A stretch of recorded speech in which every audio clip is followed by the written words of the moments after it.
ಸ್ವಾಭಿಮಾನಿ ನ್ಯೂಸ್ಗೆ ಸ್ವಾಗತ. ಇಂದಿನ ಪ್ರಮುಖ ಸುದ್ದಿಗಳು. ಭಾರತೀಯ ಸೇನೆಯ ಅಗ್ನಿವೀರ್ ಯೋಧ ಪ್ರಜ್ವಲ್ ಅಪಘಾತದಲ್ಲಿ ಸಾವು. ಪುಟ್ಟೂರು ಸಾಗರ ತಾಲೂಕಿನ ಜಿಗಳೆ ಮನೆಯಲ್ಲಿ ಮಡುಗಟ್ಟಿದ ಶೋಕ. ಪಾರ್ಥಿವ ಶರೀರಕ್ಕೆ ಅಂತಿಮ ನಮನ ಸಲ್ಲಿಸಿದ ಸಾಗರ ಶಾಸಕರಾದ ಗೋಪಾಲಕೃಷ್ಣ ಬೇಳೂರು. ಇಂದು ಸಾಗರ ತಾಲೂಕಿನ ಉಳ್ಳೂರು ಗ್ರಾಮ ಪಂಚಾಯಿತಿ ವ್ಯಾಪ್ತಿಯ ಜಿಗಳಮನೆ ಊರಿನಲ್ಲಿ ಇಡೀ ಗ್ರಾಮವೇ ಶೋಕದ ಮಡುವಿನಲ್ಲಿ ತುಂಬಿದ್ದು ಕಂಡುಬಂದಿದ್ದು, ಭಾರತೀಯ ಸೇನೆಯ ಅಗ್ನಿವೀರನ ಅಕಾಲಿಕ ಮರಣಕ್ಕೆ ಇಡೀ ಊರು ಕಂಬನಿ ಮಿಡಿದಿದೆ.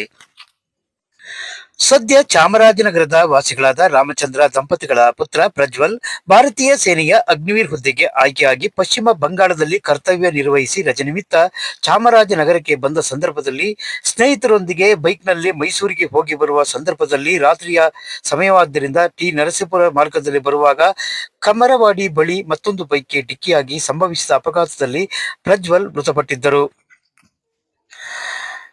ಇಂದು ಅವರ ಮೂಲ ಹುಟ್ಟೂರಾದ ಸಾಗರದ ಜಿಗಳೆ ಮನೆಗೆ ಅವರ ಪಾರ್ಥಿವ ಶರೀರ ತರುತ್ತಿದ್ದಂತೆ ಇಡೀ ಗ್ರಾಮವೇ ಶೋಕ ಸಾಗರದಲ್ಲಿ ಮುಳುಗಿದ್ದು, ಮೃತ ಅಗ್ನಿವೀರ್ ಯೋಧನ ಮೃತದೇಹ ದರ್ಶನಕ್ಕೆ ಕುಟುಂಬದವರು, ಅಕ್ಕಪಕ್ಕದ ಊರಿನವರು, ಭಾರತೀಯ ಸೇನೆಯ ಅಗ್ನಿವೀರ್ ಅಧಿಕಾರಿಗಳು, ನಿವೃತ್ತ ಯೋಧರು ಅಂತಿಮ ನಮನ ಸಲ್ಲಿಸಿದರು. ಸಾಗರ ಶಾಸಕರು, ಕರ್ನಾಟಕ ಅರಣ್ಯ ಕೈಗಾರಿಕೆ ಅಭಿವೃದ್ಧಿ ನಿಗಮದ ಅಧ್ಯಕ್ಷರಾದ ಗೋಪಾಲಕೃಷ್ಣ ಬೇಳೂರ್ ಪ್ರಜ್ವಲ್ ಪಾರ್ಥಿವ ಶರೀರಕ್ಕೆ ಅಂತಿಮ ನಮನ ಸಲ್ಲಿಸಿ ಕುಟುಂಬಕ್ಕೆ ಸಾಂತ್ವನ ಹೇಳಿದರು. ಇದನಂತರ ಸರ್ಕಾರಿ ಸಕಲ ಗೌರವಗಳೊಂದಿಗೆ ಪಾರ್ಥಿವ ಶರೀರ ಅಂತಿಮ ಸಂಸ್ಕಾರ ಮಾಡಲಾಯಿತು.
ವರ್ಷಕ್ಕೆ ಏನು ಬರ್ಬೇಕಂತ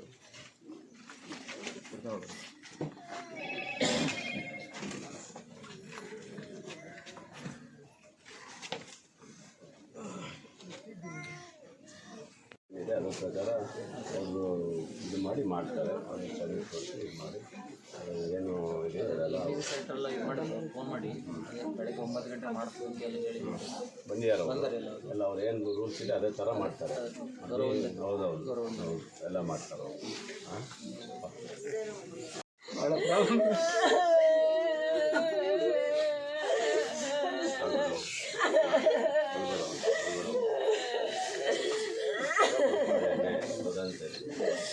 ಈ ವಯಸ್ಸಿಗೆ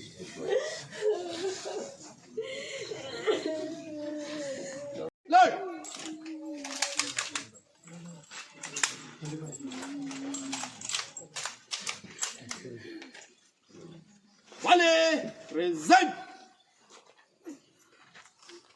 Wale, fight. Reload.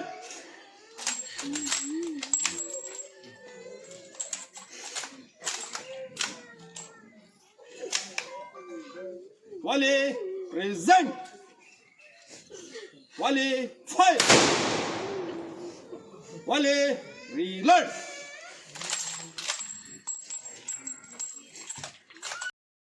ತಾಲೂಕಿನ ಒಬ್ಬ ವೀರ ಸೈನಿಕ ಅಗ್ನಿವೀರ ಇದರಲ್ಲಿ 2 ವರ್ಷ ಆಯಿತು ಸೈನಿಕ ಸೇರಿಕೊಂಡು. ನಿನ್ನೆ ಚಾಮರಾಜನಗರದಲ್ಲೂ ಕೂರ್ಗ್ ಹತ್ರ ಅದ್ಭುತವಾಗಿ ಆಕ್ಸಿಡೆಂಟ್ ಆಗಿ ಇವತ್ತು ಸಾವನ್ನಪ್ಪಿದ್ದಾರೆ. ಭಾಳ ನೋವಾಗುತ್ತೆ. ಯಾಕಂದರೆ ಇಷ್ಟು ಚಿಕ್ಕ ವಯಸ್ಸಿನಲ್ಲಿ ತನ್ನ ಕನಸು ಕಂಡುಕೊಂಡಿದ್ದ ಅವ್ರ ತಂದೆ ತಾಯಿಗಳು ಸಹ ಭಾಳ ಕನಸನ್ನು ಇಟ್ಕೊಂಡಿದ್ದರು. ಬಹುಶಃ ಈ ರೀತಿಯ ಒಂದು ದುರಂತ ಭಾಳ ಅನ್ಯಾಯ ಆಗಿದೆ, ಕುಟುಂಬಕ್ಕೆ ಕಷ್ಟ ಆಗಿದೆ. ಅದಕ್ಕಿಂತ ಹೆಚ್ಚಾಗಿ ನಮ್ಮ ರಾಜ್ಯಕ್ಕೆ ಒಬ್ಬ ಯೋಧನ ಕಳ್ಕೊಂಡದ್ದು ಭಾಳ ದುಃಖ ಆಗ್ತದೆ. ಯಾಕಂದರೆ ಮುಂದೆ ಭಾಳ ಅಗ್ನಿವೀರಲ್ಲಿ ಹೋದವರೆಲ್ಲ ಭಾಳ ಮುಂದಿನ ದೇಶಕ್ಕಾಗಿ ಈ ನಾಡಿಗಾಗಿ ನನ್ನ ಬದುಕಟ್ಟಬೇಕು ಇರಬೇಕು ಅನ್ನೋದು ಉದ್ದೇಶ ಇಟ್ಕೊಂಡು ಹೋದಂಥದ್ದು. ಇವತ್ತು ಈ ದುರಂತ ಆಗಿದೆ. ನಿಜವಾಗ್ಲೂ ಸಾಗರ ತಾಲೂಕಿಗೆ, ಅದರಲ್ಲೂ ನಮ್ಮ ತಾಲೂಕಿಗೆ ಒಂದು ಇದರಲ್ಲಿ 2ನೇದು ಇದು. ಇತ್ತೀಚೆಗೆ ಹೊಸನಗರದಲ್ಲಿ ಈ ಸರಿ ಈ ಸಾಗರದಲ್ಲಿ ಒಬ್ಬರು ಈ ಥರ ನೋವುಗಳನ್ನು ನಮಗೆ ಕೊಡ್ತಾ ಇದ್ದಾರೆ. ಈ ಥರ ದುರಂತ ಆಗಬಾರ್ದು.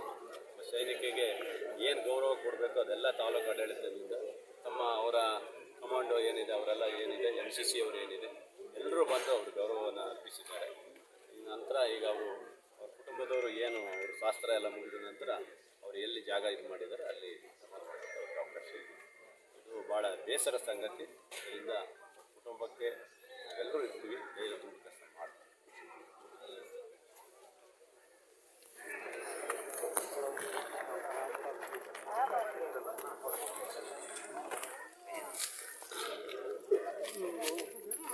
ಹೇಳ್ಕೊಂತ